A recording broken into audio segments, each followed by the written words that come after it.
سلامونه جوړ په خیر. یو بل ولاګ ته په خیر راغلی. یوه شپه د پغمان په دره کې یخه شپه له انډیوالانو سره او ملګرو سره راغلو چې د ورځې ستړیاوې او له ګرمیو پناه یوسو. یو څو شېبې مو وغوښتل چې له ځان سره تېرې کړو او خوند واخلو. نو دا رنګینه شپه مو دلته تېره کړه. ما سره په دې چکر کې ملګري او همکاران هم را سره دي. دوی هم له چکر خوند واخیست او ډېرې ښې شېبې مو ولرلې. ټوکې مو وکړې، پلي وګرځېدو او همدارنګه مو هلته خوراک وکړ. کله وارې له ستړیا او کارونو او بیا په دې ګرمۍ موسم کې دغسې یو ځای چې د پغمان دره یې بولي آرام ته تګ پکار دی.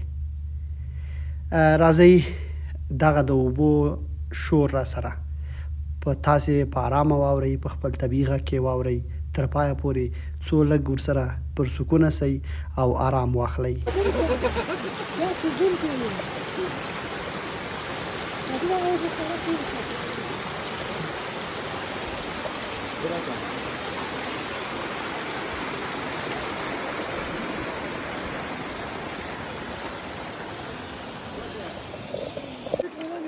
پغمان صاحب چېرته راغلی؟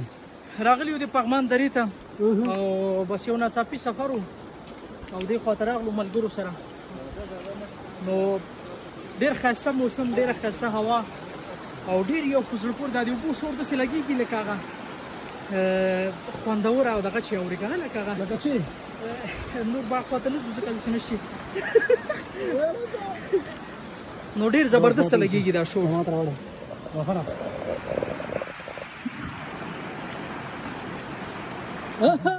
دا چېرته پیدا کړې؟